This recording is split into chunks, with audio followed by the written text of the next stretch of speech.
faire toujours mieux de le faire. On va communiquer, on va discuter, parce que la semaine prochaine c'est la prière. C'est un dimanche de prière. Donc on va discuter des choses un peu. Sur une thématique. On est sur une thématique spécifique. Le temps de Dieu, le Dieu du temps. Et on va essayer de comprendre. Voilà pourquoi ce dimanche est interactif. Je vais exposer quelques petits faits. Quelques petits faits. Et sur ces faits, on va essayer de discuter ensemble. Je vais expliquer, avant qu'il n'enregistre, le but de notre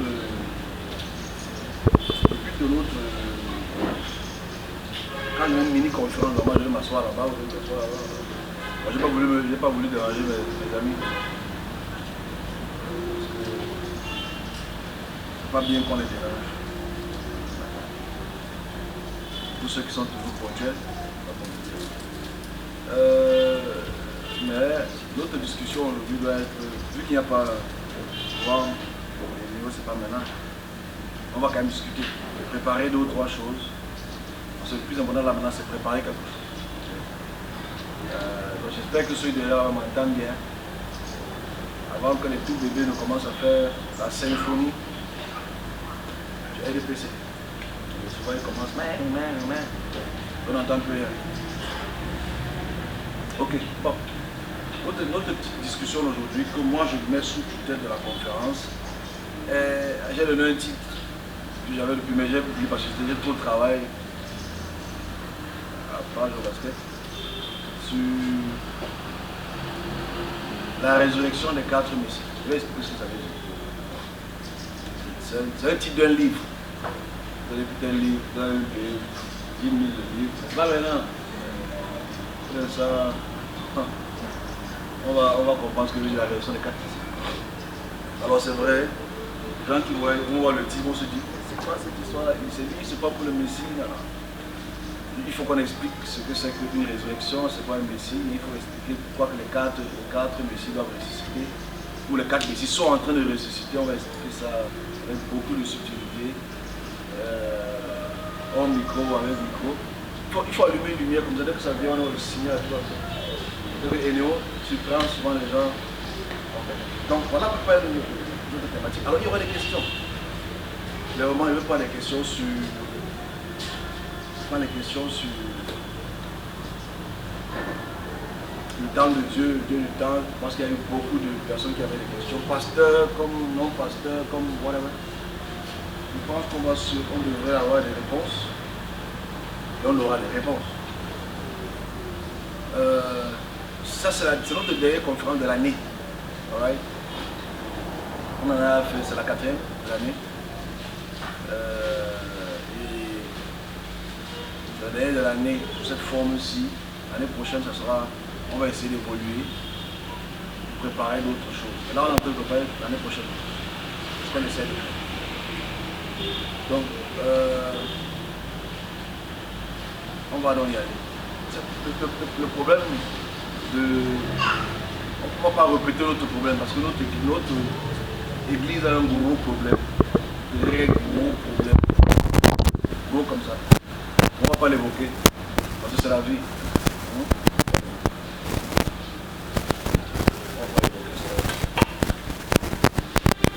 Si je commence à... Vous savez ce que je dis là maintenant, demain on va me payer pour ça. Parce que ça va être clair. Demain on va me payer pour ça, pour entrer dans la salle, 25 000, 50 000, 100 000, dans les conférences que je donnerai. Donc c'est important de le dire clair. Parce que si je loue une salle, pour dire ce que personne ne me dit, c'est cher. Mais vous, on vous demande de venir tôt, ça coûte très cher. Mais que Dieu vous bénisse avec toutes les bénédictions célestes. Ok. Les résurrections des 4 Messies. Alors, Ça va sur la thématique du temps, hein. On est sur le temps, mais je prends cette forme-là parce que nous arrivons dans la croisée des chemins messianiques, où il faudrait, c'est vrai qu'il a commencé à enregistrer, où il faudrait déjà que vous, ceux qui sont plus attentifs, parce qu'il y a les moins attentifs pour des raisons quelconques, il y a les plus attentifs pour des raisons quelconques, mais si tu es là, c'est pour une raison. C'est clair qu'on va prier, ok, parce que c'est le but. Mais je pense que le devoir qui est le nôtre, ou qui est le mien, ou qui est le nôtre, doit être pris avec beaucoup de considération dû à la conjoncture de ce qui se passe aujourd'hui. Donc si je prends cette thématique, je vais la summarize, la résumer. Et je souhaiterais que dans ce résumé, je vais l'expliquer ponctuellement, cas après cas. Pendant les 4 messies, je les expliquerai ponctuellement et je dirai donc pourquoi je parle de résurrection. 4 messies. Alors, comme je commence ainsi, je vais aller pas chroniquement, je vais parler dans le temps spécifique. Parce que c'est un livre, je dis tout, on va voler mon livre, et je n'aurai plus rien à dire. Donc je donne quelques petites ébauches, par-ci, par-là, je réponds aux questions par-ci, par-là. Parce que comme j'ai expliqué, tous mes petits éditos que je mets sur Facebook, c'est des livres. Les petits éditos que je mets aussi dans le logo, c'est des petits livres que je vais écrire demain. Ok? Que j'ai écrit, mais j'attends seulement l'éditeur. Vous êtes éditeur? Non, on n'est pas éditeur.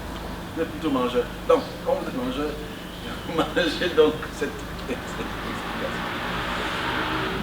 Donc, la réalité est celle-ci. Nous sommes à la croisée des chemins, où il faudrait que l'homme, l'humain, surtout là où nous sommes, nous puissions avoir une pensée un peu plus grande que la pensée qu'on nous impose. Vous savez, quand on grandit, on va à l'école primaire, après l'école primaire, on va à l'école secondaire, après l'école secondaire, ceux qui ont l'argent partent à l'université, après dès qu'on sort de l'université, tout ce qu'on voudrait après l'université, c'est rentrer dans un bureau, avoir une belle cravate, une belle cravate, tu es là, tu es calme, climatisé, papa, petite voiture, une belle femme qui te donne 12 enfants, j'appelle ça un schéma fermé. Le monde est dans un schéma fermé. Un monde schéma fermé, parce que je pense par là, c'est très intéressant. Le schéma fermé idéologique, c'est-à-dire idéologiquement ce que nos petits frères, nos enfants nous voient faire dans ce carré VIP, c'est-à-dire tu es le matin, papa tu peux au travail, s'il n'a pas la veste, s'il pousse, c'est pas un bon papa. Parce que le papa qui pousse quand même, c'est pas le même papa qui a la cravate là-bas, il est dans un climatiseur V8, c'est différent, il y a un schéma. Et dès que tu es hors de ce schéma, tu es un paria. Ça c'est la réalité. Mais qui impose le schéma? Qui impose cette idéologie en fait? Qui impose l'idéologie de la démocratie? Qui impose l'idéologie de la théocratie, de l'impérialisme? Qui impose l'idéologie? Alors, voilà, si tu sors des idéaux, tu vas comprendre les 4 messies. Mais si tu restes dans un idéal, tu ne vas pas comprendre les 4 messies. Alors, allons dans le sens... allons-y chronologiquement. Okay? Pour expliquer en quelques mots. Dans la plupart des générations dans lesquelles nous nous trouvons, d'autres avant nous sont trouvés, ils avaient des étoiles, des intellectuels, des hommes forts, des hommes puissants, qui ont poussé la génération à une croissance quelconque. Mais je ne suis pas sur eux. Je suis sur la figure messianique. Déjà, par définition, le problème du christianisme se base sur le mot Messie, qui est très mal interprété par les chrétiens, parce que chaque religion a son Messie. Okay? Les grosses religions ont leur Messie. Donc, la définition de Messie, c'est un homme qui vient sauver un idéal, ou un pays, ou un idéal. Ça, c'est la généralité. Je généralise, je vais spécifier tout à l'heure. Le problème avec le Messie, c'est que dès que tu entres dans un proforma intellectuel, tu ne prends plus la peine de voir la définition du Messie. Donc, allons-en à la définition du Messie, qui est très simple. On va prendre chaque génération et les 4 messies. Parce que les 4 messies règnent sur terre aujourd'hui. Ces 4 messies dominent la terre aujourd'hui. Ils sont morts, c'est clair. Mais ils dominent la terre aujourd'hui. Ils n'existent plus. Mais leur idéologie vit.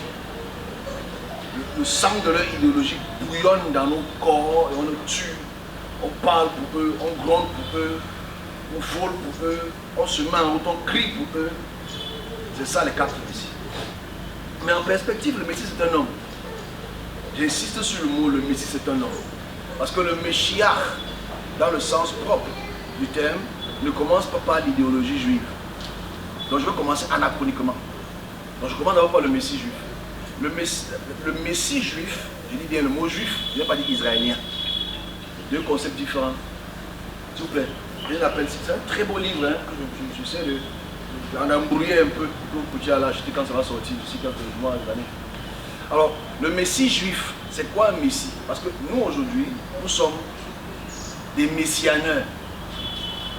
Nous sommes messianiques. Sans qu'on le veuille, nous sommes messianiques. On ne le dit pas assez parce qu'on a transformé le mot messie en autre chose. Mais la définition, c'est ce qu'on appelle synonyme. Ça veut dire un nom ou des différents noms qui veulent dire la même chose. Alors le mot Meshiach, Messie, Christos, c'est la même chose. Mais c'est les différentes langues. Meshiach, c'est en hébreu. Messie, c'est en franco-anglais. Et Christos, c'est en grec. Et aussi un peu en latin. Mais tous ces 4 différents onomastiques signifient la même chose. C'est-à-dire que les transformations, c'est-à-dire que les traductions. Est-ce qu'on se comprend? Ok. Donc maintenant la fonction, c'est très important quand on parle des 4 messies. La fonction du Messie devrait être apprise à l'école. Alors j'ai discuté avec une jeune personne ici, pas vendredi ou samedi, et je lui pose la question que ne riez pas la question. Ne riez pas la question. C'est une très belle question. Je lui pose la question, jeune fille, est-ce que tu connais le nom de famille de Jésus? Elle a dit Christ. Parce qu'en faisant sa tête, Jésus, Christ, son nom de famille c'est Christ. Parce que dans la tête de beaucoup de personnes, on sait que Christ c'est le nôtre nom de Jésus en fait. On ne prend pas la peine de voir que Christ c'est un titre. Ne dis jamais que le premier nom de Jésus c'est Christ. C'est que son père s'appelle Joseph Christ, sa mère s'appelle Marie Christ. L'affaire est dit, mais c'est juste pour ouvrir un peu le cerveau. En fait, c'est que le nom de Christ, Jésus-Christ, c'est qu'on veut te faire comprendre que Yeshua HaMashiach, ça veut dire Jésus est le Messie. Donc, revenons sur le sens propre. Parce qu'en fait, aujourd'hui, on est dans les idéologies, les dérives. Non pas les dérives, les dérivés. Parce que les dérives, c'est comme ça, dérivés. Nous sommes dans les dérivés messianiques. Donc, l'appropriation du Messie qui se fait après, on réalise que, je vais expliquer pas à pas, mais je fais d'abord une ébauche. C'est que la première forme messianique, c'est le messianisme juif. J'insiste sur le mot messianisme juif et il faut l'expliquer aux non-initiés. Parce qu'il y a beaucoup de non-initiés mais qui chantent beaucoup de chansons sans prendre la peine de comprendre que le messianisme juif naît à Babylone. Parce qu'ils sont en captivité. Quand je parle des 4 messies, le titre c'est la résurrection des 4 messies. Je ne suis pas encore sur résurrection, je suis encore sur le messie. Parce qu'il faut la définir. On va définir résurrection. Ça va être un autre problème encore. J'espère qu'il n'y a pas un policier dans la salle qui a même mitraillé. Mais c'est vrai, ça fait très mal la définition. Donc, la définition du Messie dans le sens juif, parce que le mot juif vient du mot judéa. C'est les Judéens. Donc forcément, ce n'est pas Israël dans les 12 tribus, mais ce n'est qu'une seule tribu. Donc dans la Judée, après leur déportation, il y a eu beaucoup de textes messianiques qui sont élevés. Parce qu'il faut dire les choses clairement. Jérémie est dans la période babylonienne. Ézéchiel est dans la période babylonienne. Tout le reste des prophètes sont dans la période babylo-perse, jusqu'au grec. Il faut d'abord qu'on remette l'écriture dans son contexte historique, ce qui est très difficile pour le chrétien, mais pas pour le juif. Parce que le juif sait garder, mais le chrétien sait étirer. Parce qu'on est très fort dans les révélations. Je vais expliquer une révélation que j'ai eue. Ne vous moquez pas de moi. Il y a 2 ou 3 ans. Belle révélation sur la révélation. Je parlerai de ça. Si tu te moques de moi, je te tue. Si tu te moques pas de moi, je te tue toujours. Bref, la réalité ici est telle que dans le messianisme juif, c'est la figure messianique, lui, il doit descendre d'un roi.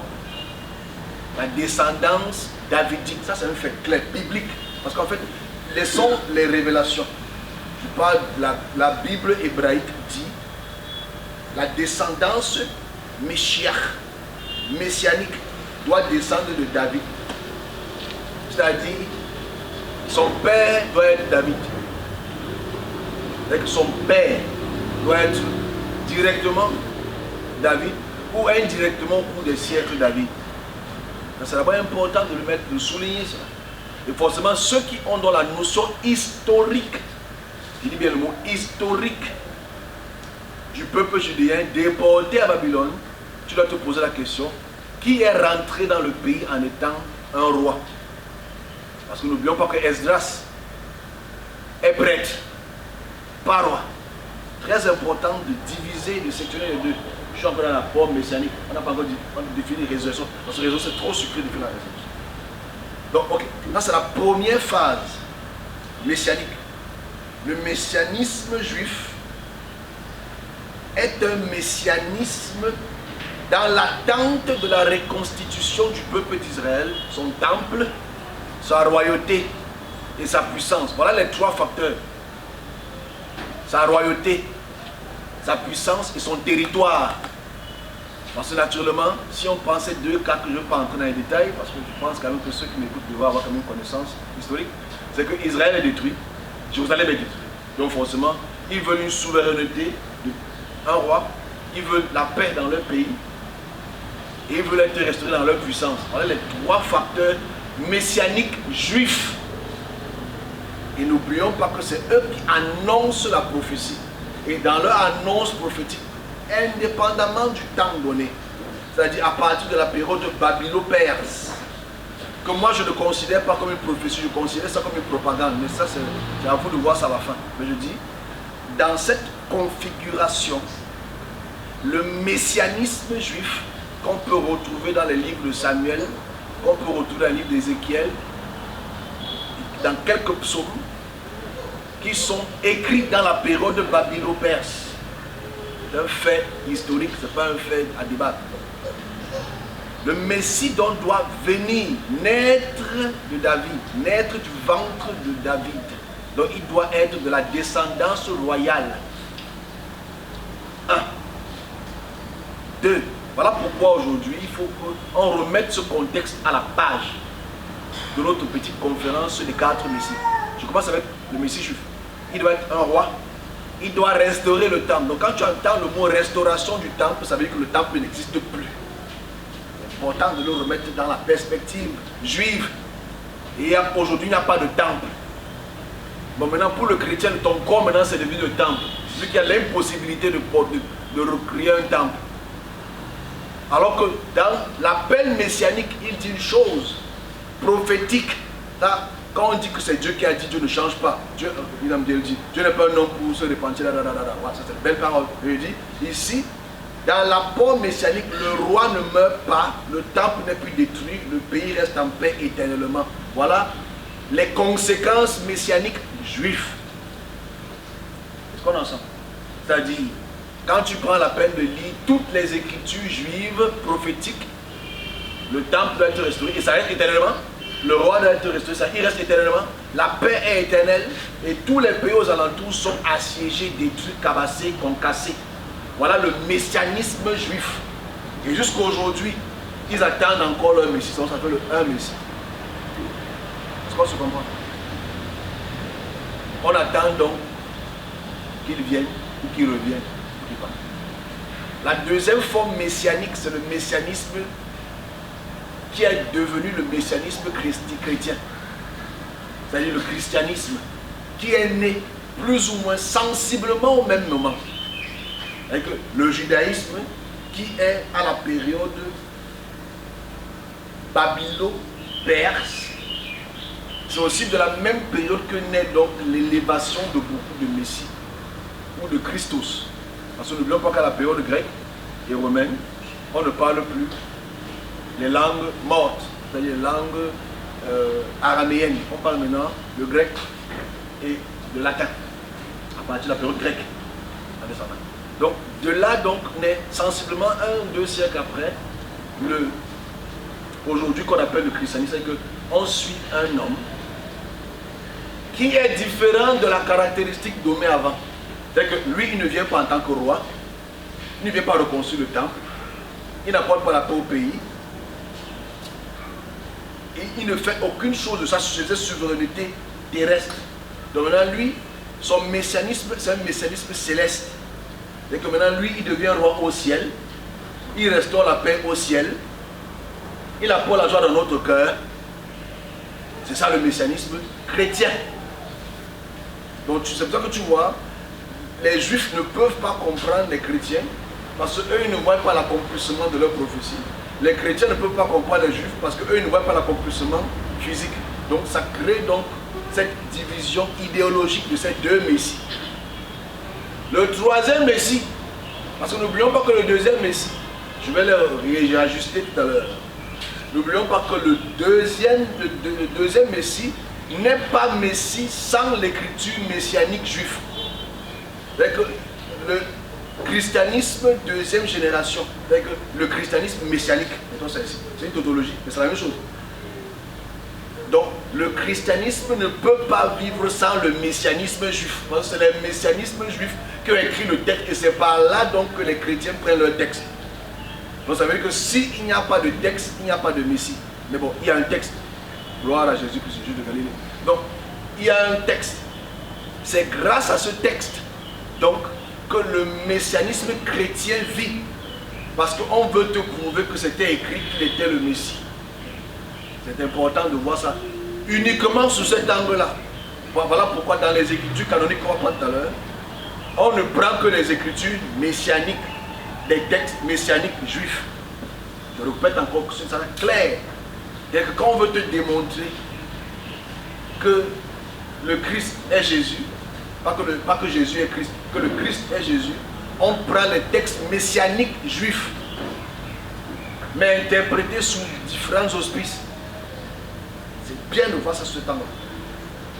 Parce que quand un chrétien messianique te parle de Jésus, ils ne peuvent pas prendre ça de leur tête.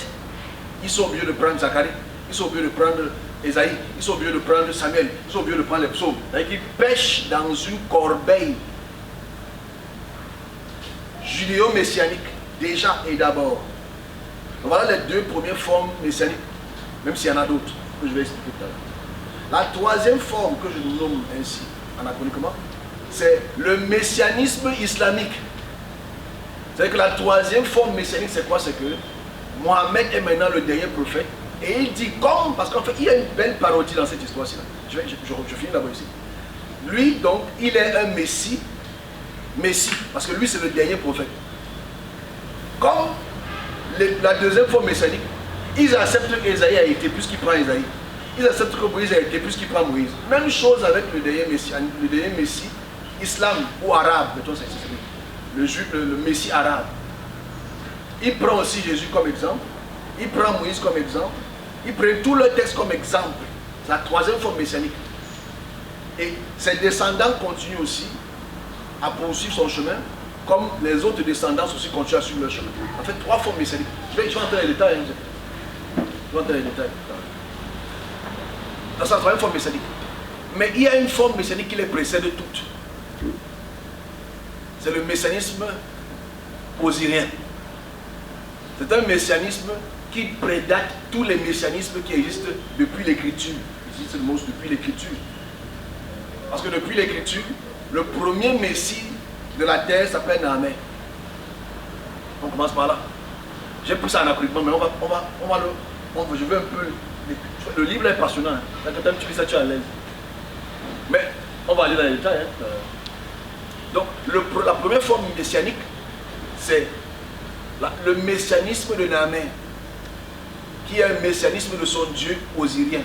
Donc le messianisme Horus, le grand aigle, le grand aigle, le disque solaire, tous les noms que vous voulez donner. Ça, c'est la première forme messianique. Parce que lui aussi a été envoyé pour réunir, comme Israël, comme Jésus, comme Mohammed, comme Salam, de réunir les peuples. Parce qu'il faut savoir que pour Namer, Nar, poisson-chat, lui, c'est le premier empereur, le premier roi africain à réunir la basse et la haute Égypte. C'est lui qui les a unis. Ok? Lui, il a fait beaucoup de morts, oui, c'est clair, beaucoup de morts, beaucoup de dettes. Mais ça, c'est la première fois messianique. Parce que lui, Osiris, est dans le même culte. C'est-à-dire, c'est lui qui est le Dieu unificateur. C'est le disque solaire, c'est l'entier. C'est le disque solaire. Je vais expliquer avec beaucoup de détails tout à l'heure. Ces 4 formes messianiques. Donc, ces 4 formes messianiques-là, avec le messianisme osirien, le messianisme juif, le messianisme romain et le messianisme arabe, voici les 4 formes de messie que nous vivons sur terre qui se combattent, qui s'entretuent, qui s'entremangent, qui s'entrepiquent. Mais la réalité est quoi? C'est qu'il faut que nous puissions, avec beaucoup d'intelligence historique et spirituelle, essayer de montrer aux hommes le fil conducteur d'un messianisme à un autre jusqu'aujourd'hui. Je répète encore pour que ce soit éligible pour ceux qui vont écouter ça dans quelques jours ou jamais.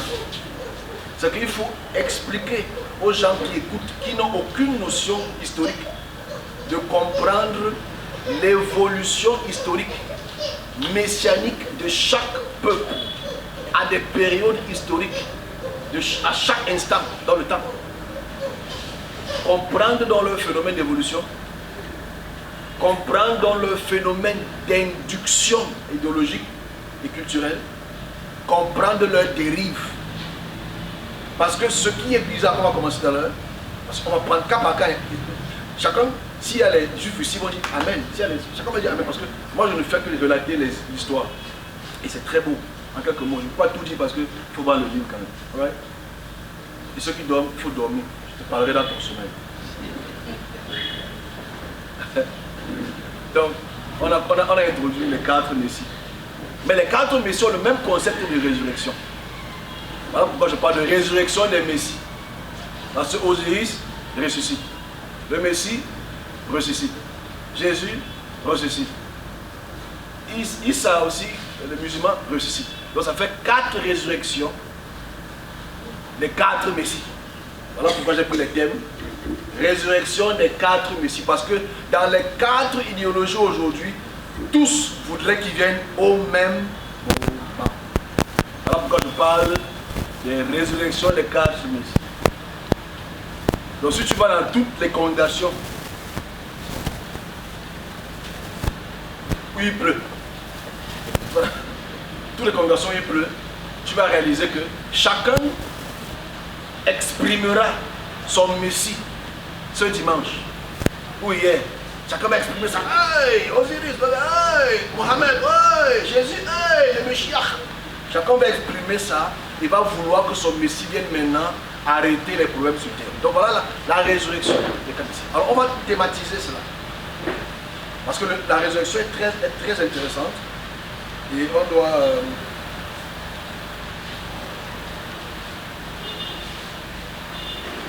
doit... l'expliquer avec beaucoup de calme.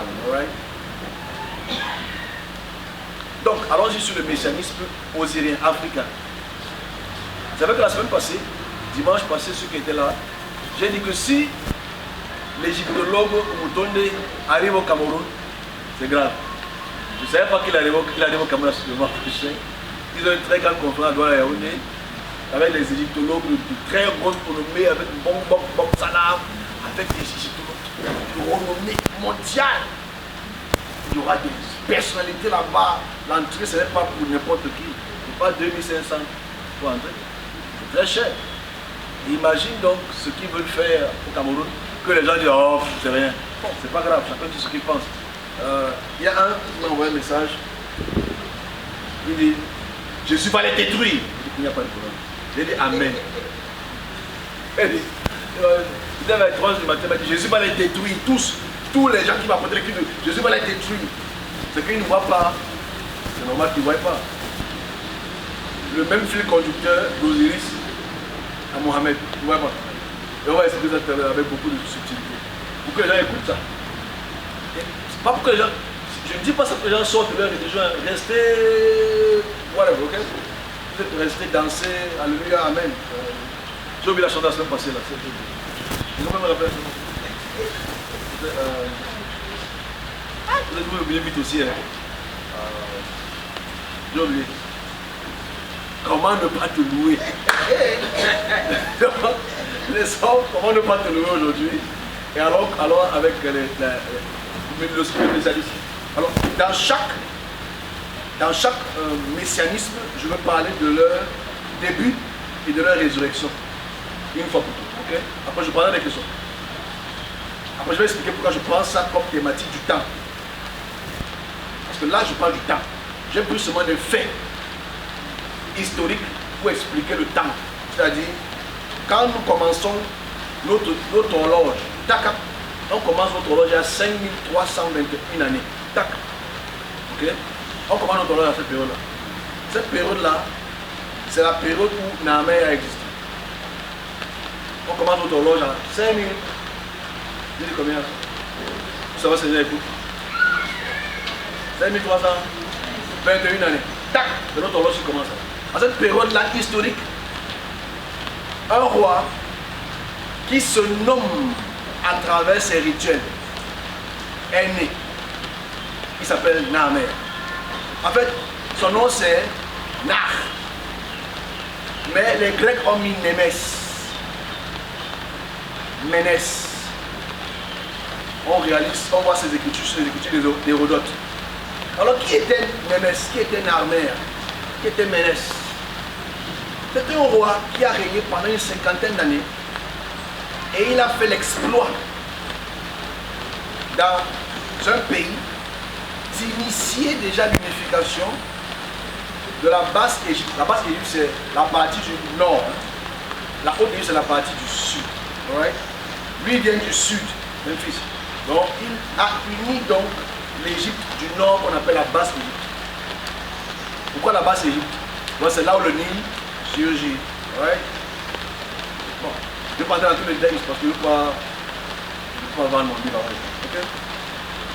Donc ici donc, la réalité est celle-ci, c'est que lui en unissant ces deux était un petit tyran quand même.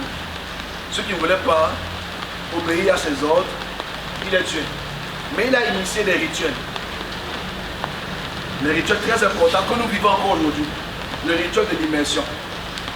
C'est Naaman qui initie le rituel de l'immersion dans l'eau.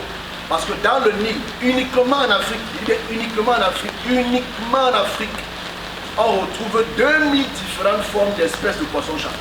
C'est unique à l'Afrique. Il n'y a pas d'autres pays qui ont ça. Ce n'est que l'Afrique, c'est-à-dire du Nil au lac Tchad.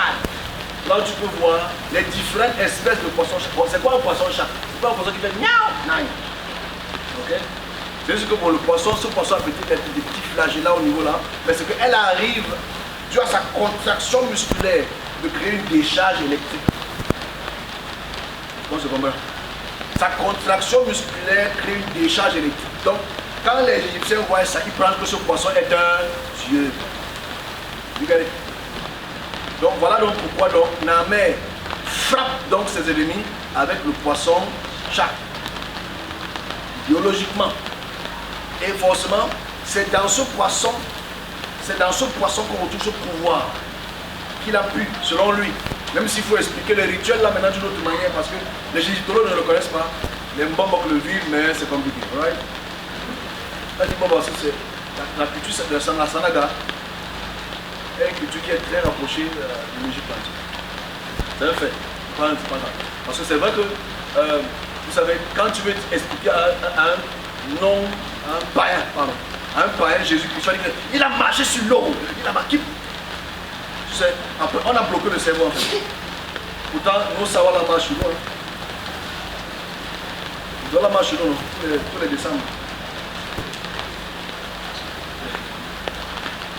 Nos savants entrent dans l'eau et restent là-bas des jours.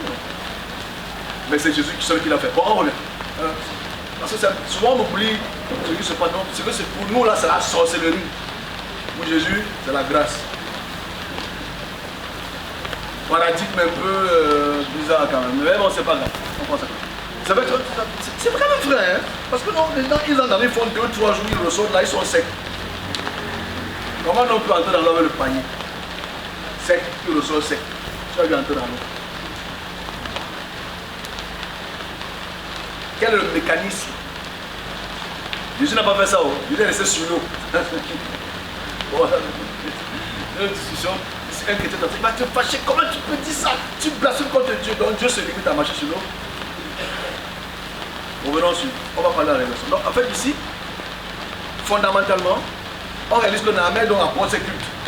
Et Naaman aussi initie deux choses très importantes. Gardez ça en tête.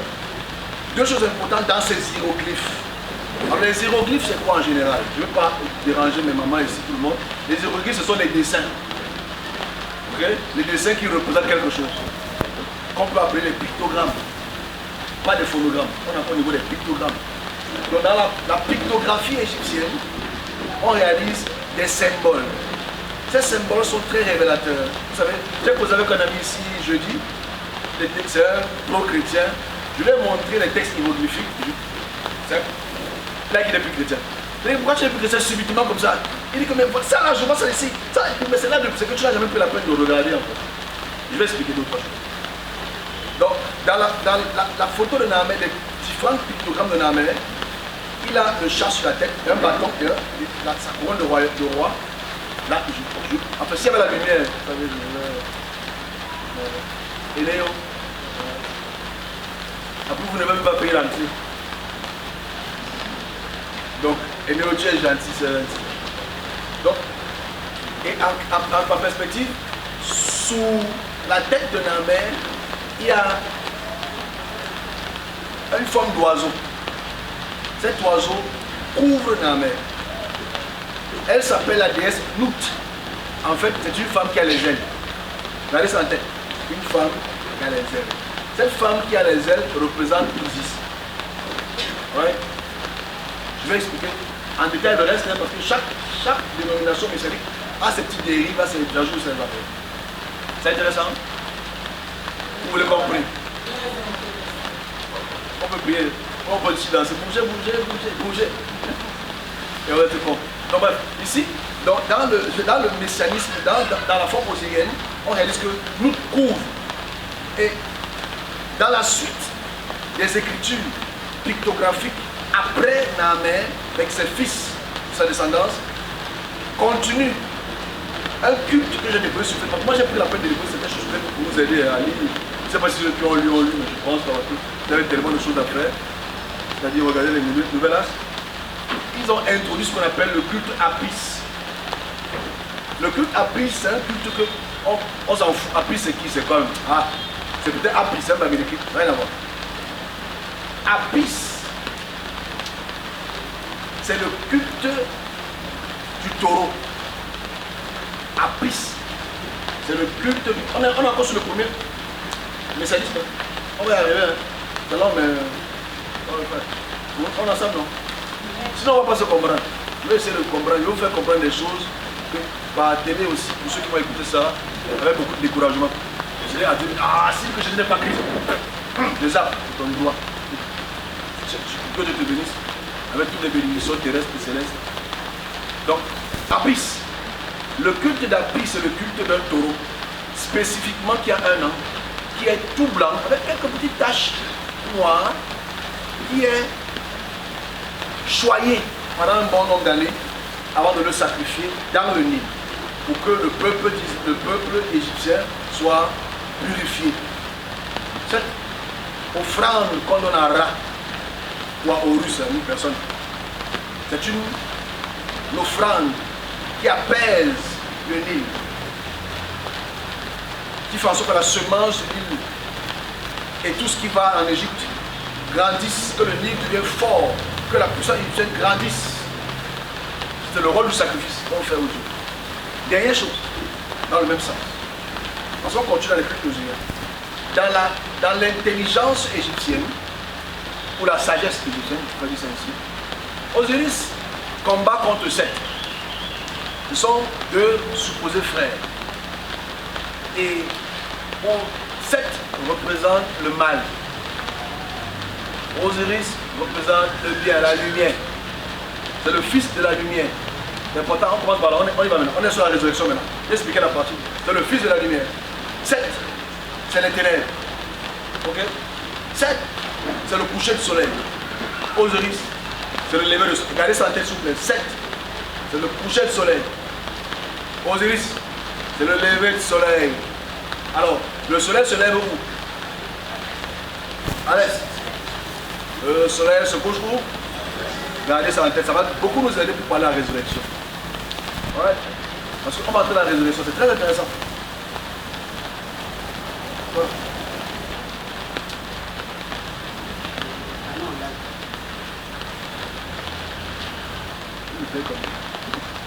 Tell him to go ahead.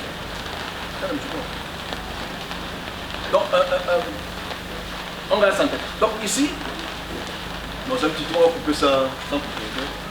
Donc ici, l'énigme entre en cours. Parce que dans tous les sarcophages des rois, il y a le parcours des morts. Dans tous les sarcophages des rois, il y a le parcours des morts. On appelle ça, les égyptologues appellent ça le livre de la mort, mais les égyptiens appellent ça le livre de la lumière. Deux concepts différents. Parce que quand même les égyptologues, les chrétiens, bon, j'explique un petit principe, très rapide, je ne veux pas prendre tout le temps, sinon on ne va pas y arriver.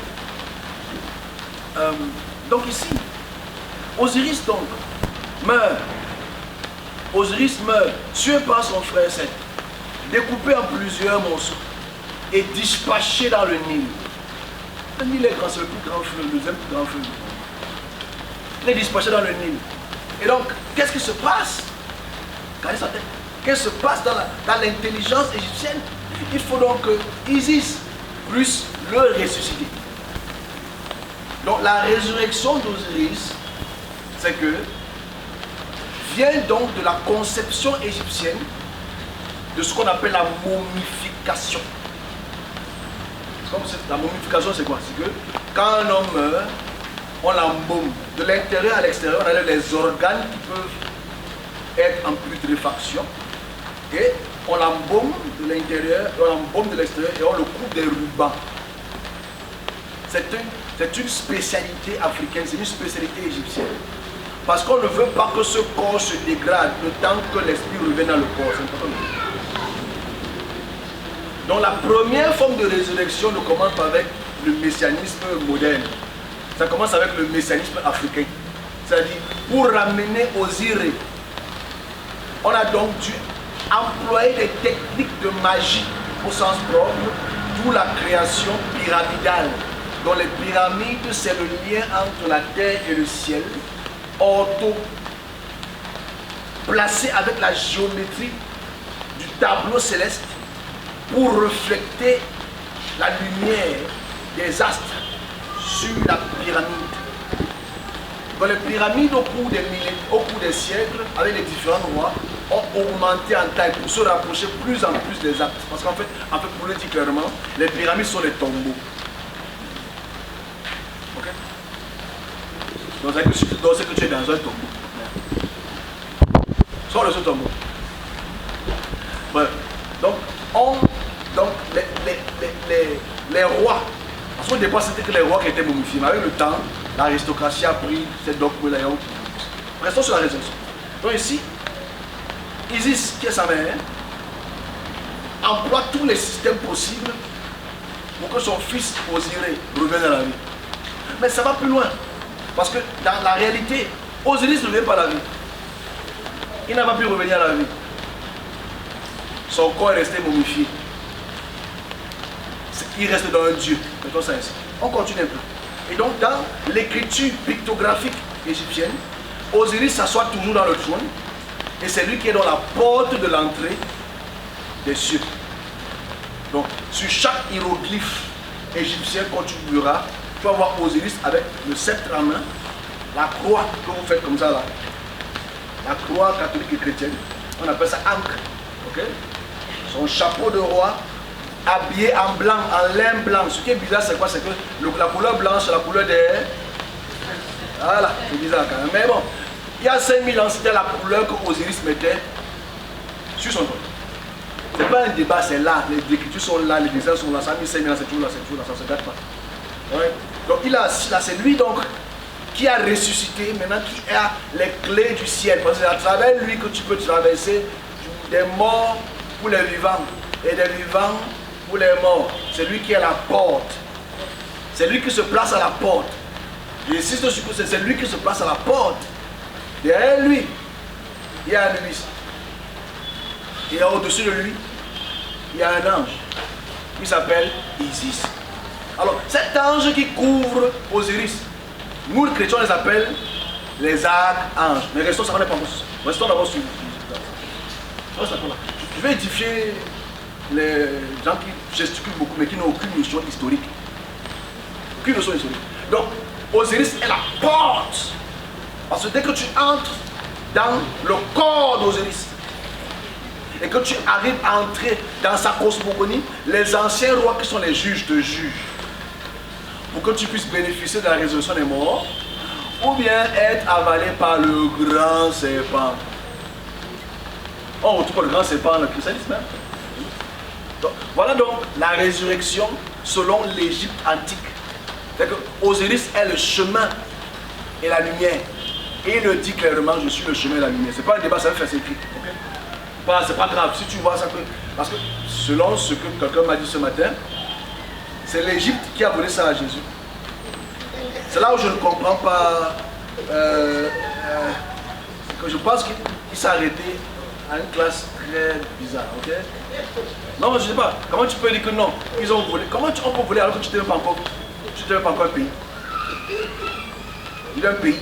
Tu n'es pas encore un pays, on vole. D'abord, on continue. Donc, Osiris est la lumière parce qu'il a le disque solaire sur sa tête. Le disque solaire, c'est la représentation de Ra. C'est lui qui est la représentation de Ra, c'est le fils de Ra. Right? Voilà pourquoi les rois ont ce qu'on appelle les théophores. C'est même pour ça qu'on a se posé la question sur le nom de Moïse, qui s'appelle Moshe. Parce que le nom Moshe, c'est le nom des rois. Moses, Ramosu, c'est le nom des rois. Donc on n'est pas dessus. On est sur la résurrection. Donc on réalise, on a des questions, donc je pense que les gens ont des questions. On est sur la première fois. Alors ici, naturellement, je ne vais pas tout expliquer, on va prendre des heures ici. Okay? Mais je dis, dans la raison, vu que dans leur intelligence, Osiris n'est pas revenu en tant que Chéros, maintenant il est roi du ciel. C'est lui qui s'assoit sur le trône et sur tous les sarcophages des rois, tu vas toujours voir Osiris sur le trône, qui est la porte pour aller à de l'au-delà. C'est lui qui te met sur la barque, sur le Nil, pour que tu ailles dans le champ de dialogue. Je m'arrête là sur le messianisme et la résurrection. Donc on réalise que la résurrection du corps d'Osiris n'a pas pu avoir lieu, mais il y a la résurrection de l'esprit d'Osiris maintenant qui est là. Donc les Égyptiens, les égyptologues et les africanistes qui pensent ramener les cultes osiriens, pensent à la résurrection donc des cultes osiriens dans les sacrifices et l'adoration donc de celui qui s'assoit sur le trône au ciel, qui est la représentation de Ra par le disque solaire, par la couverture d'Isis. Ça c'est important, le messianisme osirien. Et c'est important que nous sommes à la période où ils veulent revenir, ils font les débats télé, mais personne ne voit qu'ils veulent revenir. Parce que Jésus règne. Je pousse un peu plus loin, parce qu'on aime bien dire Jésus a été l'homme le plus populaire et l'homme le plus populaire sur terre. Ça ne fait que 14 siècles qu'il est populaire. Mais allons-y dans le culte de Naaman et Osiris. On retrouve les statuettes d'Osiris partout en Afrique. Les fouilles archéologiques qu'on a fait dans les années 1948, on a retrouvé les pots de plats en argile avec les effigies de Naaman à Canaan. Canaan qui est Israël aujourd'hui. Donc ça veut dire que, ce que ça veut dire. Donc ça veut dire à la période historique là, avant qu'Israël ne soit un pays puissant, l'Égypte a dominé pendant près de 5000 ans. Donc qui était le plus populaire de la terre? Osiris.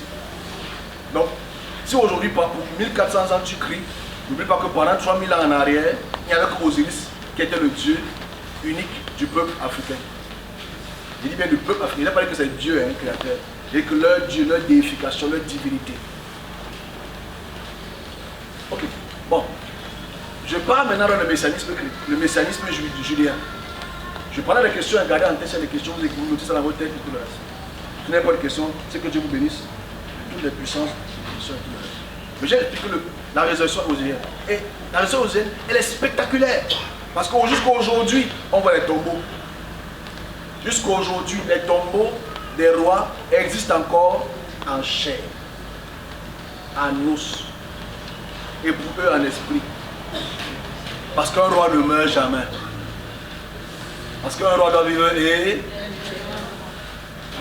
Imagine donc, imagine que je suis un Égyptien, maintenant c'est que tu dis Amen. Osiris vient jamais. Chacun dans son culte peut faire ce qu'il veut faire. Dans le messianisme judéen, c'est le messianisme qui est le plus facile à expliquer, si je le fais de temps en temps, mais le messianisme qui est le plus raté. Parce qu'en fait, le roi David, quand il meurt, il est son fils Salomon. Je mets le mot Salomon entre guillemets. Je ne vais pas entrer dans les détails, mais restons bibliques. Salomon, Jéroboam et tout le reste. Dans les messies juifs, qui a un problème, parce que la réalité est que si on essaie de comprendre les textes hébreux, Jérusalem ne peut pas être la capitale. Ok? Pour des raisons qui sont propres, mais bon, laissons le côté là comme ça, c'est le débat maintenant de philologie. Dans le messianisme juif, c'est un roi, à la figure davidique. Figure davidique, c'est quoi? C'est que c'est un roi qui a la ressemblance de David, qui respecte les lois de Moïse et qui les applique, mais qui est à mi-chemin entre le prêtre et le roi. Il est les deux, parce que David a été un prêtre. David aussi était un roi. Bibliquement, j'insiste sur le mot bibliquement. Alors, David, après avoir fait tout ce qu'il a fait, veut un temple. Ce temple, maintenant, il a été construit au temps qu'il a été construit. Même si on ne voit plus une seule pièce, c'est pas grave. La descendance davidique est malheureusement débordée de 722 à 686 en Asie respectivement et à Babylone. Tout se gâte ici. Parce que ici, quand on déporte toutes les nobilités d'un pays et les rois avec, le pays n'a plus de roi. Donc on ne peut plus parler d'un royaume. Je veux qu'on puisse être un peu intelligent parce que la notion de royaume veut dire souveraineté terrestre. Ok? Si peut-être il y a une ambassade, l'ambassade de la Russie au Cameroun, ce n'est pas la Russie, c'est une représentation de la Russie. Okay? La République fédérale de Russie, c'est là-bas. Il faut aller voir tonton Poupou. Tu peux pas. Il est fort, il est puissant là-bas. Ici, on peut le taper. Donc la réalité est que quand Judas est déporté, il n'y a plus de roi. Les rois n'existent plus. Ceux qui prennent le pouvoir dans l'orthodoxie, ça devient maintenant des prêtres, parce que ça devient ce qu'on appelle des rabbins, rabbis. Ça c'est important de le dire. On va les rapprocher, là-bas c'est pas très difficile. Il n'y a plus eu de roi. Depuis Sédécias, il n'y a plus de roi en Israël. On dit Israël, c'est pas le bon mot. Il n'y a plus de roi en Judée, parce que Israël n'existe plus au sens propre. Donc, à partir des prophètes, Malachie, en descendant, Juda vit sous la tutelle des puissances hégémoniques, c'est-à-dire les Babyloniens, les Perses, les Grecs et les Romains, et les chrétiens après, ensuite les musulmans. Ils n'ont jamais été un peuple libre. Dans l'Antiquité, ils n'ont jamais été un peuple libre. C'est un fait historique, ce n'est pas un débat. Ils n'ont jamais été un peuple libre. Donc, ils n'ont jamais vraiment eu de roi. Donc parler du messianisme juif, c'est compliqué parce qu'ils n'ont jamais eu de roi. Les temples sont détruits et le Messie n'est pas encore venu. Donc, le messianisme juif est très facile à expliquer parce que le Messie, ils attendent encore le Messie aujourd'hui parce que dans les caractéristiques messianiques des Juifs, le Messie doit accomplir les 4 critères messianiques. Donc, pour eux, ils attendent encore. Le royaume doit être reconstruit, le temple doit être reconstruit, le peuple d'Israël reconstitué et la paix dans le monde. Donc si tu regardes tout ce qui se passe, ni l'un ni l'autre ne peut être effectif pour le messianisme juif. Ok. Et le messianisme juif dans la résurrection n'est pas identique. C'est clair qu'eux ils parlent de la résurrection de l'esprit. On voit ça dans Daniel chapitre 12. C'est-à-dire qu'on va devenir comme une lumière. Daniel chapitre 12, il ne parle pas de la résurrection du corps. Il parle de la résurrection de l'esprit. C'est important de le dire. Donc, on entre dans le christianisme. On se connaît le christianisme, puisqu'on est dedans. Mais le problème avec le christianisme dans lequel on est dedans, c'est des dérivés, pas des dérives. Alors dans le sens pur, du sens propre. Parce que je mélange les deux, je prends le judaïsme et le christianisme. Dans le christianisme, naturellement, il est roi du ciel et de la terre. C'est important. Il est le roi des rois, le seigneur des seigneurs. Non, c'est le seigneur des seigneurs. Il apporte pas la paix dans le monde, mais il apporte la paix dans notre cœur. C'est différent quand même. Okay? Parce que c'est la paix d'esprit qu'on veut, c'est pas la paix du monde. Ce qui est quand même un peu étrange. Les chrétiens ont la paix du cœur quand même, ils ont beaucoup la paix. On va rendre ça pour ça. Mais on va prendre un peu une petite suggestion par rapport à ce qui a fait croître le christianisme. Je vais répondre à ces questions, s'il y a des questions ici. On va aller rapidement, pardon, il n'y a pas le temps. Donc ici, pour le messianisme du chrétien, la résurrection est sous deux formes. Il y a la résurrection du corps, parce que quand Jésus a ressuscité, il s'est montré à ses disciples, il a montré ses mains. Il y avait les trous dans ses mains. C'est la preuve qu'il est revenu des morts, ou revenu d'entre les morts, ou revenu de séjour des morts. Ok? Il y a aussi la résurrection de l'esprit. Parce que pour Paul a seulement vu en tant qu'esprit. Laissons tout ce qui s'est passé autour de la tombe. Une pierre, deux pierres, un an, 2 ans, c'est pas intéressant. Ce qui est intéressant, c'est les deux formes de résurrection que le christianisme vit. Et c'est voilà pourquoi il y a eu des questions pendant des millénaires, des siècles, pardon, où quand il est monté au ciel, il est monté en chair ou en esprit. Puisqu'il s'est montré devant ses disciples en chair, il a dit, touchez-moi, touche le creuset de ma main. Forcément, quand il est monté comme Superman, est-ce que sa chair s'est dissociée au ciel? Paris, c'est très sérieux. C'est des questions comme ça qui ont posé beaucoup de guerres entre les groupes, les factions chrétiennes du 4e, 5e siècle. Beaucoup de guerres. Paris, c'est très très grave. Hein? Parce que quand tu peux dire que non, il est monté en chair, on se dit que bon, la chair s'est dissociée au ciel. S'il est monté en esprit, c'est que c'était un faux corps. Parce que le chrétien se bat aujourd'hui. Parce que aujourd'hui, si on dit que nous sommes en Christ, parce que le Christ est en nous. Alright? Parce qu'il n'a pas pu créer un temple. Il a décidé de faire son temple dans notre corps. Voilà pourquoi le christianisme est uni aujourd'hui. Parce que le corps du Christ est un. Et on rend grâce à Dieu pour ça. Donc la réalité est celle-ci. C'est que dans la résurrection du christianisme, c'est une résurrection en chair et en esprit. Parce que vous-même qui êtes en Christ, quand les sons de trompette vont sonner, pararam, param, pararam, param, pam, pam, pam, pam, pam, pam, vous allez monter aussi, ou en esprit, ou en chair. Ça dépend de ce qui va se passer, que personne ne maîtrise.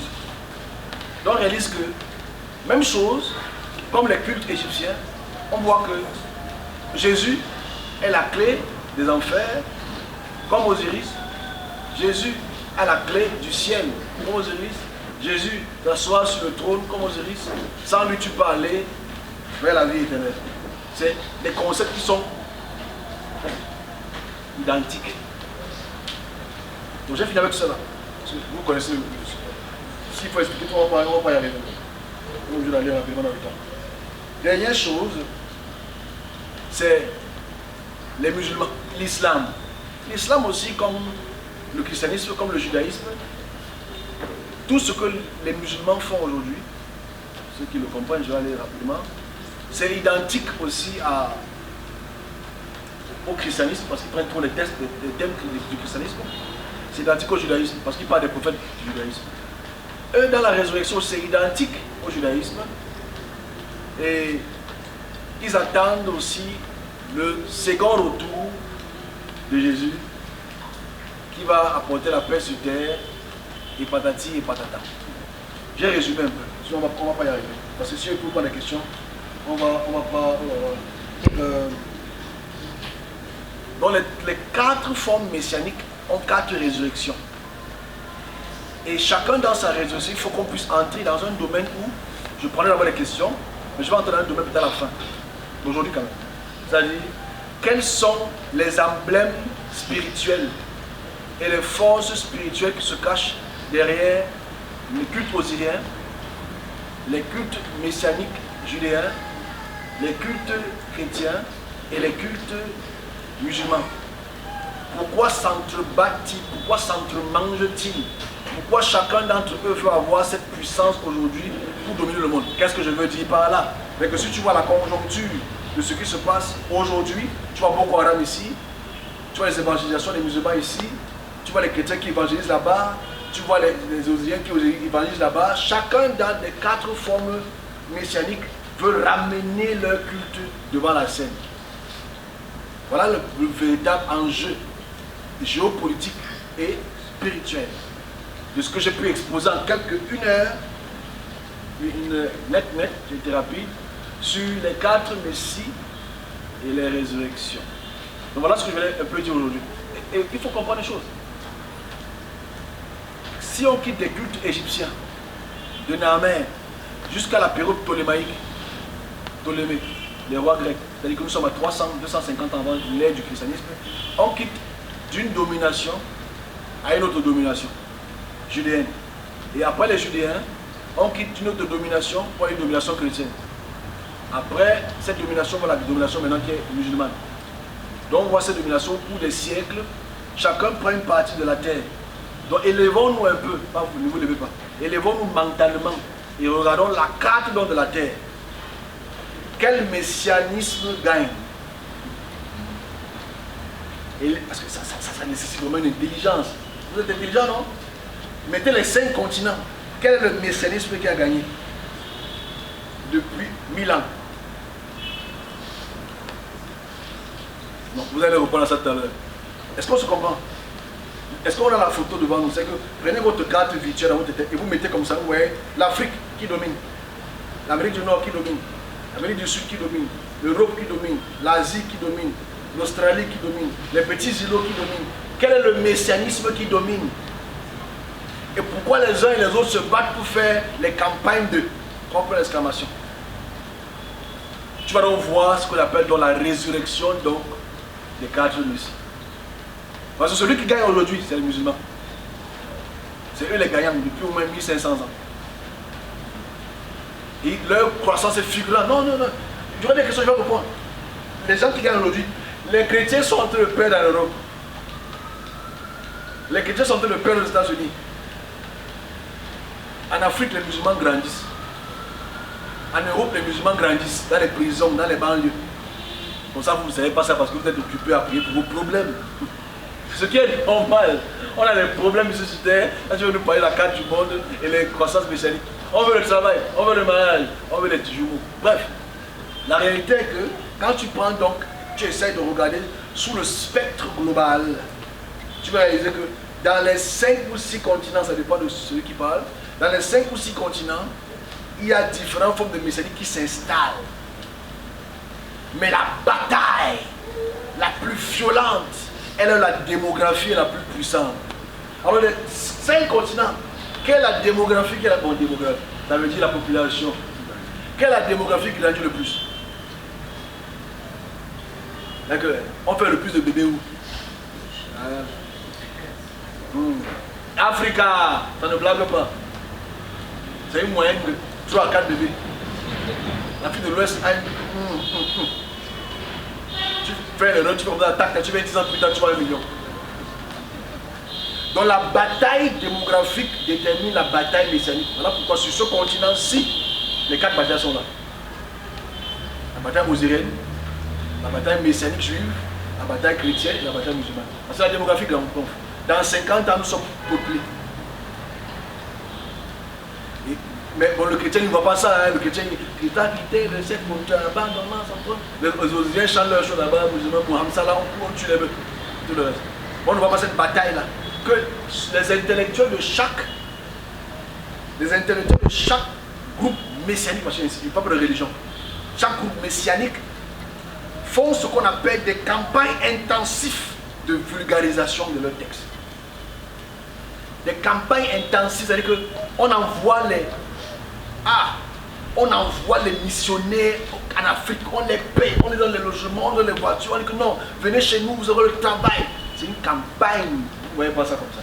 Les musulmans font la même chose, ils font des campagnes dans les quartiers, sur les mosquées, partout. Les Osiriens font la même chose maintenant, ils se battent. Les juifs financent seulement les drones. Mais c'est la réalité en fait. Est-ce qu'on comprend ce que je veux dire? En fait, tu sais, vous savez, si tu penses dans la boîte, tu meurs dans la boîte. Ok? J'essaie juste qu'on puisse comprendre les choses hors de la boîte. Vous êtes intelligent, vous avez accompli. Donc, j'ai un peu expliqué les combats. Mais aujourd'hui, on ne voit pas à quel point la bataille est en train de se perdre spirituellement, idéologiquement, et même dans la guerre par les musulmans. Parce que les musulmans créent la terreur partout. Différentes factions. Je ne crois que dans chaque messianisme, il y a des divisions internes. Ok, j'ai fini pour cette petite exposé. Je prendrai en dernière position les puissances. Parce que les puissances osiriennes, comment se représente-t-elle cette puissance-là?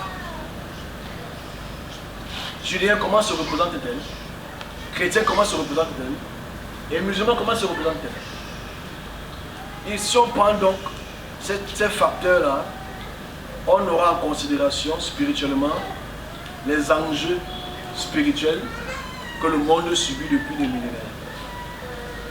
Je m'arrête là. S'il y a des questions, il n'y a pas de micro. Donc si tu ne sais pas parler fort, passe le message à ton voisin et vas-y. S'il n'y a pas de questions, je vais conclure. Et j'ai des petits messages à passer pour... Il n'y a pas de micro. Et Néo a dit non à notre mini-conférence. Paix, la croissance, la souveraineté à un peuple. Je dois expliquer au départ que Osiris ou Naaman, à travers Osiris, l'a fait. Il y a aussi le messianisme julien avec les messies juifs qu'ils attendent encore aujourd'hui. On a le messianisme chrétien, Jésus il revient, il est le roi du ciel et de la terre. On a le messianisme musulman qui veut l'hégémonie du musulman partout dans la terre. Et chacun travaille pour ça. J'ai expliqué ça, j'ai résumé. Donc maintenant, ça c'est une situation que nous devons comprendre que nous vivons. Alors tu peux refuser que ça n'existe pas, mais tu vas quand même les musulmans. Tu peux refuser que ça n'existe pas, mais tu vas quand même les cultes africains qui reprennent de la force. C'est des quatre formes messianiques qu'on peut observer. Observer. Donc, s'il faut conclure ce qu'il faut prendre, c'est la conclusion. C'est une question dans le cours du jeu. Vous savez, pourquoi est-ce que je passe par ce chemin-là? Vous savez, il y a une chose qui est très intéressante. C'est que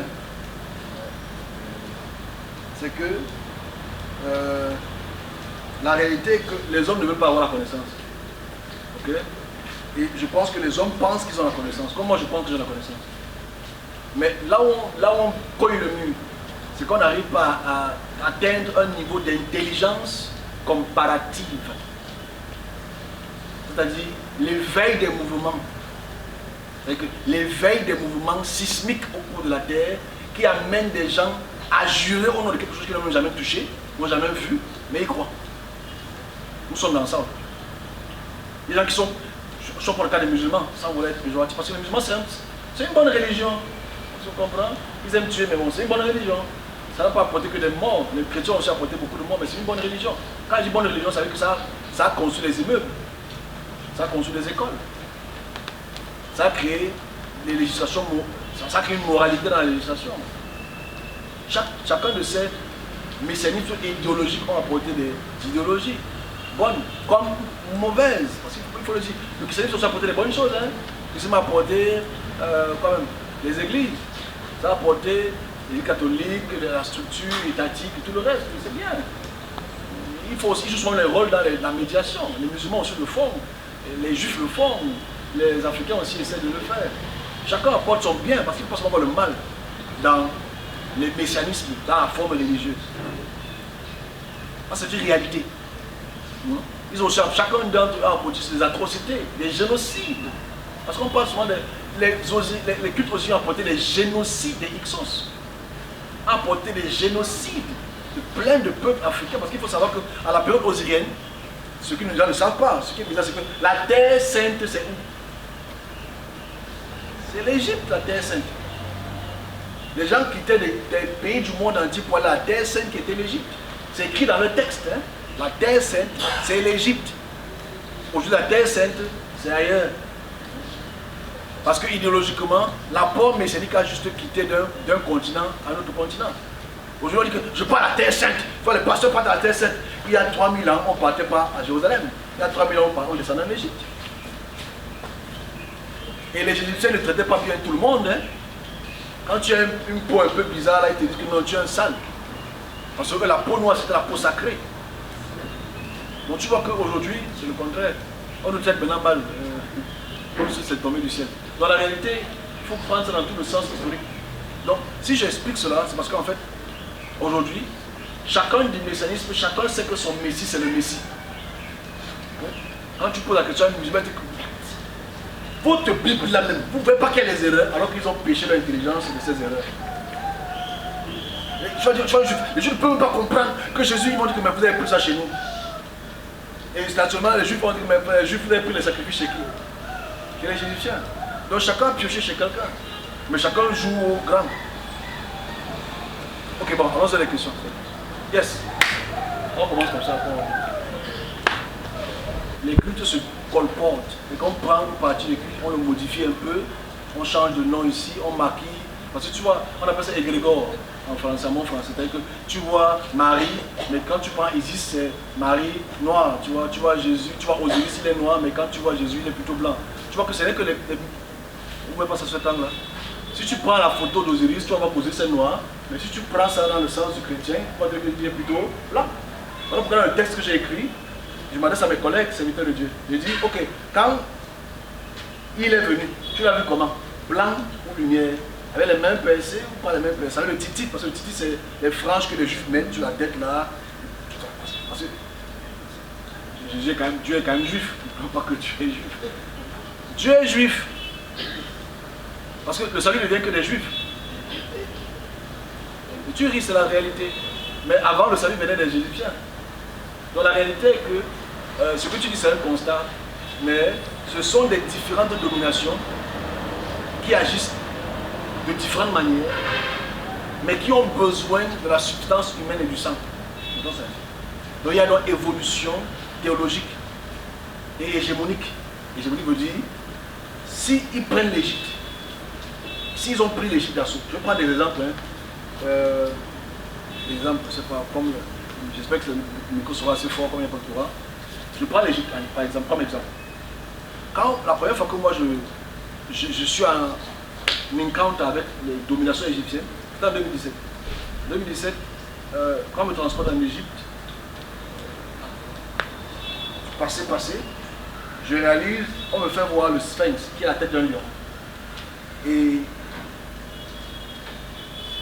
j'entre dans des pyramides et je suis confronté à 27 différentes momies. Ces 27 momies, je n'ai aucune notion égyptienne, hein. Absolument pas.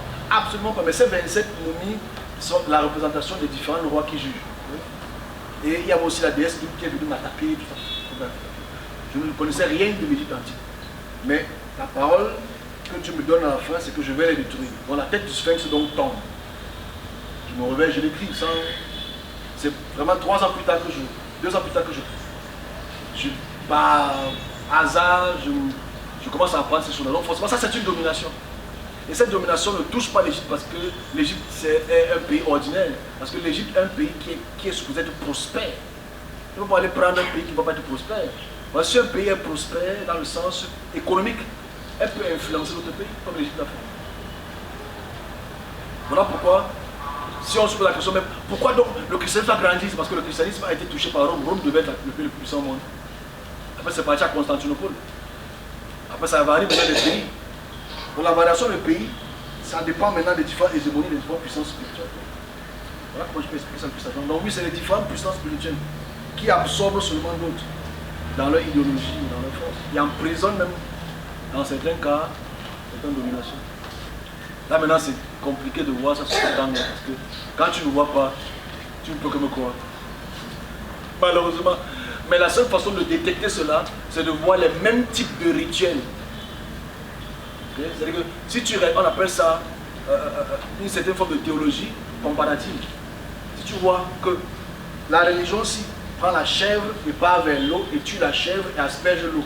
Tu vois ça dans toutes les formes de religion, c'est qu'il y a un transport, un colportage de cette énergie d'une religion à une autre religion. Et c'est ce qu'on voit en fait. Quand tu vas expliquer à un chrétien par exemple, je m'arrête là, que Lévitique chapitre 16, c'est la copie totale du culte Apis. Non, c'est Dieu qui a dit. Là-bas c'est Yahweh qui dit, là-bas c'est Osiris qui dit. Mais ils font la même chose.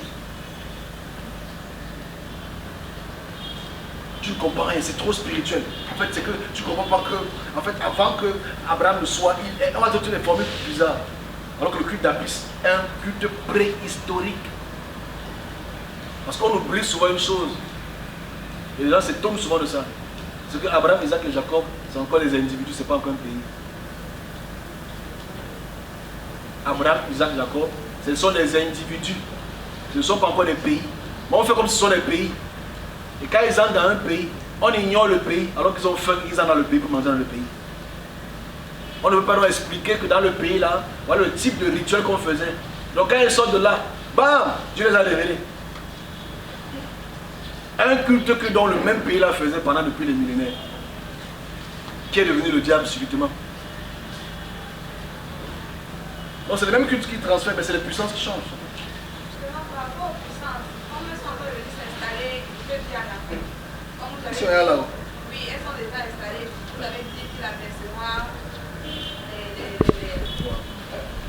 C'est que le problème dans notre réflexion, que j'essaye de faire une opération chirurgicale, d'ablation totale de la partie du cerveau là, qu'il faut enlever, c'est le concept de la création selon le judaïsme. Si tu enlèves ça de ta tête, tu vas me comprendre. Mais c'est dans ta tête, parce que dans ta tête encore, il y a encore la justice, dans le sens de Dieu, il descend, il arrête, il remonte, il meurt pour la croix pour tes péchés. Là, c'est encore un concept qui est judéen. Si tu enlèves ce concept, je peux t'expliquer facilement. Donc, même pause avant le côté là. Pause, pas stop. Pause. Alors, en quelques mots, dans ce que je peux dire de la création, c'est que on divise la création en 2 ou 3 formes. C'est-à-dire les hommes, les anges, et les plantes et les animaux. C'est les différentes formes qu'on peut observer. C'est clair que dans la Bible, on peut dire plein de choses qui sont dans la nature de l'observation. On n'est pas dessus. On est sur la création des anges, que nous on appelle anges, les hommes, les animaux et les plantes. Et tout ce qui va avec eux. C'est principalement les créatures que nous pouvons observer. Et dans l'intelligence devrait, notre intelligence, nous sommes tous intelligents ici, notre intelligence devrait nous amener à une réflexion hors judaïsme. Voilà pourquoi il dit il fuit la loi. Parce que si tu comprends les choses selon la loi, tu vas toujours atteindre quelque chose alors que tu es un acteur. Tu es un acteur. Tu es une actrice. Nous sommes tous des acteurs. Les hommes ont une intelligence. Toutes les créatures que Dieu crée, que ce soit les plantes, ont une intelligence. Les hommes ont une intelligence.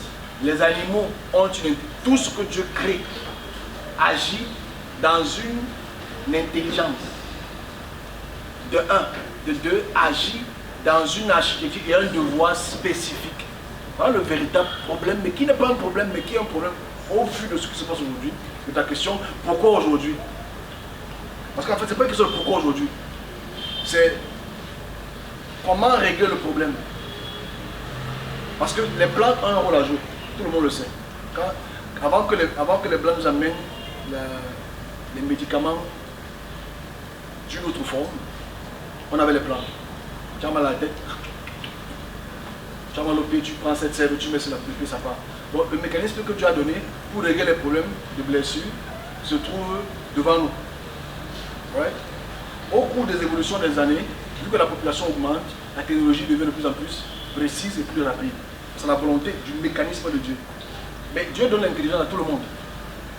Tout le monde ici est intelligent, à observer, à choisir. C'est la tristesse, mais c'est la réalité. Les anges, c'est identique, ont aussi cette intelligence de réfléchir, de faire des choix. Il y a des hommes qui ont un devoir spécifique par rapport aux autres. Les hommes ont un devoir peut-être être ministre, par exemple, architecte, par exemple, médecin, mais ce n'est pas tout le monde qui peut être médecin. Donc chacun joue son rôle dans l'architecture que Dieu fait progressivement au cours des millénaires. Le problème ici, c'est le désordre, pas l'architecture. Parce qu'il faut prendre, je ne sais pas si on se comprend, il faut qu'on se comprenne clairement. Le problème, ce n'est pas l'architecture. Le problème, c'est le désordre qui se trouve dans l'architecture. Je vais m'expliquer, hein? Parce qu'en fait, les anges ont un rôle à jouer. Ce qu'on appelle les anges, les démons, whatever, ils ont un rôle à jouer. Chacun joue son rôle, ils ont un pouvoir. Ils ont un pouvoir plus que certains hommes. Ils ont un pouvoir pour montrer, pour diriger, pour créer, pour faire plein de choses. Quand on dit créer, ça veut dire créer déjà ce que tu as créé, mais au sens d'améliorer quelque chose ou bien de gâter quelque chose. Les anges ont un rôle à jouer. Le véritable problème ici, c'est l'intelligence. Vous savez, il y a une chose que quand j'ai découvert, ça m'a dérangé pendant des mois et des mois. Et ça te dérange aujourd'hui. Mais c'est la seule manière pour moi de vous répondre. Et je clore le débat ici. Si chacun joue son rôle dans la création reprend son horloge. Le problème dans la création, c'est que chacun veut jouer le rôle de l'autre. C'est voilà le véritable problème de la création. C'est qu'aujourd'hui, les anges veulent jouer le rôle des dieux. Les anges veulent jouer les rôles des captivateurs. Les anges veulent jouer les rôles de puissance. Les anges veulent jouer, les hommes aussi veulent jouer le rôle de footballeurs, de pasteurs. Dans ce désordre-là, ils ne peuvent pas avoir l'ordre. Donc la question que tu as dit, donc, et je pousse un peu plus loin la réponse que j'ai expliquée une fois seulement ici, c'est que dans le désordre que nous voyons, Dieu veut créer l'ordre. Et dans son ordre, comment peut-il créer l'ordre? Il envoie les gens pour remettre l'ordre. Mais le problème dans cet ordre-là, c'est qu'est-ce que les hommes veulent suivre l'ordre ou les hommes veulent rester dans le désordre? Voilà le vrai problème. C'est qu'à la fin de cette histoire-ci, quand tu apprends sa volonté, ça fait mal. Parce que sa volonté est simple. Dis-le que quiconque fait ça, fera ça. Donc je vais paraphraser, je ne vais pas entendre tout ça. Dans le quiconque, ce n'est pas une obligation. Donc dans son architecture, il n'y a aucune obligation. Dans son architecture, il y a une intelligence et une volonté. Ça doit accepter la volonté ou de refuser la volonté. Il n'y a pas une obligation d'être dans une religion. C'est la tristesse, hein, mais c'est la simple architecture de sa création. C'est-à-dire qu'il dit, voilà va leur dire que voilà ce qui arrivera demain. Tu peux dire mouf, tu peux dire maf. Mais ça n'empêche que ça arrive demain. Parce que dans l'architecture qu'on appelle ça de Dieu, il y a pas ce qu'on appelle ça le choix. On appelle ça l'intelligence de l'observation de l'homme de pouvoir faire un choix. Voilà là où il y a le hic dans la création. Mais pour moi, ce n'est pas un hic, pour moi, c'est une fondation. Parce que dans cette fondation, il y a un principe. Et dans ce principe est la base de son architecture. Je t'envoie faire ça. Va le faire. Je ne fais pas. Je t'envoie faire ça. Va le faire. Je ne fais pas. Je t'envoie faire ça. Va le faire. Je fais, après je change. Je t'envoie faire. Je ne fais pas, après je change, je fais. Mais il faut comprendre, donc, dans la grande forme de la coquille à l'extérieur, je m'arrête là, c'est qu'il a donc créé l'endroit où nous devons être pour ceux qui... C'est le but du si. Dans le but du si. Parce que la terre ne va jamais arrêter le chaos. Il y aura toujours le chaos sur terre.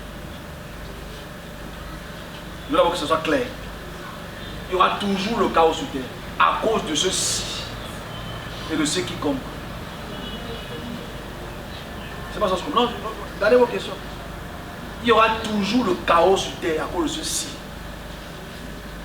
Et c'est sur ceci ou ceux qui comptent que les forces donc se basent pour te proposer d'autres si et qui comptent. Parce que dans la puissance et l'intelligence humaine, tout le monde va être le premier. le monde ne veut pas être dans la participation. Tout le monde veut être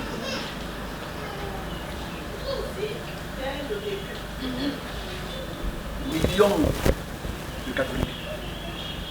Donc c'est un quart de la terre. Ouais. S'il y a 7 milliards de personnes, il y a 1 million, 1 milliard, 360 millions de catholiques. Je passe par là pour te répondre à la question. Et dans ces 1 milliard, 360 millions de catholiques, il y a le quart de la terre qui adore Marie. Que le quart de la terre adore Marie. On va pas comment c'est grave en fait. C'est tellement grave que c'est pas grave. Parce qu'en fait aujourd'hui, oh, quand même, c'est elle qui intercède pour nous. Donc 1 milliard 360 millions d'humains qui respirent l'oxygène. Sans compter ceux qui l'ont fait avant, sans compter ceux qui le font avant, sans compter les siècles précédents. Que le Père est en train de dire que oui. Le Père va t'asseoir sur chaise en coude là-bas. Il n'y a pas de problème. Donc cette personne-là qui adore une entité féminine, idéologiquement, vous étiez dedans, hein, certains d'entre vous êtes encore dedans, et quand ça va peut-être mal, hein, on va un peu essayer, c'est pas, on va essayer. Mais je dis, la réalité est que 1 milliard 360 millions de personnes adorent une entité qui ne connaissent ni Adam ni Ève. Parce que bibliquement, Marie c'est qui? Comment une personne humaine peut devenir une divinité qui se cache derrière cette divinité? Parce qu'on pense à on prend Jésus aussi, hein? Comment une personne qui respire l'air peut devenir aussi puissante qu'elle fait les apparitions, elle pleure, le sang coule, elle guérit. C'est guéri, hein? Elle guérit. Il y a un témoignage. Ça, c'est pourtant là-bas, tu penses que c'est faux, c'est vrai. Donc, comment est-ce qu'on peut admettre ça? Les réveillés vont dire, oh non, on ne peut pas donner. Les réveillés, c'est 500 millions. Donc, prends 1 milliard 360 millions. Tu prends 500 millions dedans. C'est une boule de coquille. Petite boule comme ça, un grand plat. Une petite boule de coquille, un grand plat. C'est une petite boule. Donc le problème de ça, c'est quoi? C'est que idéologiquement, on a un vrai problème. C'est que si tu prends la carte, on te fait comprendre que si tu as 10 francs aujourd'hui, tu as 100 francs aujourd'hui, 25 francs adorent Marie. C'est pas tout. Repartons au continent asiatique. La Chine, 1 milliard. L'Inde, 1 milliard. Les deux, ça fait 2 milliards. 2 milliards adorent Bouddha. À peu près.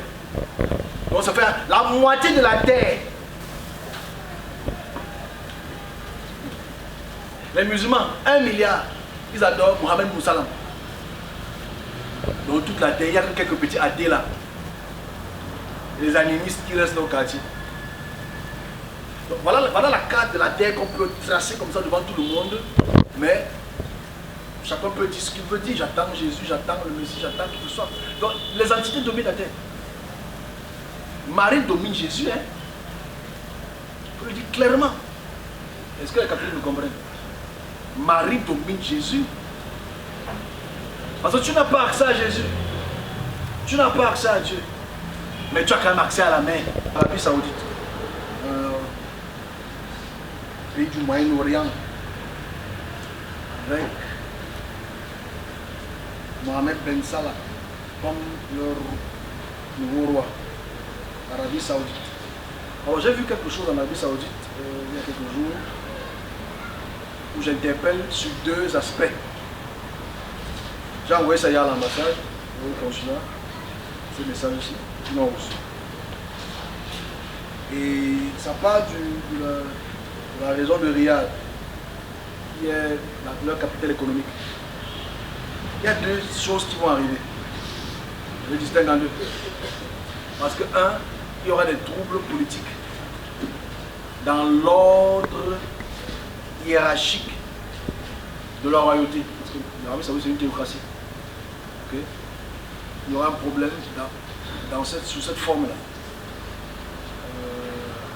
Il y a aussi les troubles politiques qui vont amener des formes de répression dans ce pays-là. Mais il y a aussi des troubles financiers d'Arabie Saoudite qui vont émerger et qui vont coiffer les leaders.